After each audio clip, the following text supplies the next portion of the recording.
అయ్యగారు అయ్యగారు, అశోక్ బాబుని దాదాపు తీసుకెళ్ళు,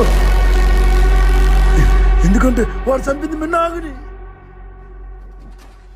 ఆ రోజు నా దగ్గరికి నిన్ను తీసుకొచ్చిన రోజు నాకున్న కనుకొట్ట విద్యతో ఆ మిన్నాగుని నిన్ను స్వయంగా వచ్చి కాటి వేసే శక్తిని కోల్పోయేలా చేసా. అంటే ఇప్పుడు ఆ పాము మనల్ని కాటేయలేదా? నేను నీలానే అనుకుని పొరపడ్డా, కానీ ఈ చివరి పంచమ రాత్రి నాడు ఆ మిన్నాగు పగ తీర్చుకోవడానికి అదే రాత్రి జన్మించిన ఒక మానవ దేహానికి వహిస్తుంది.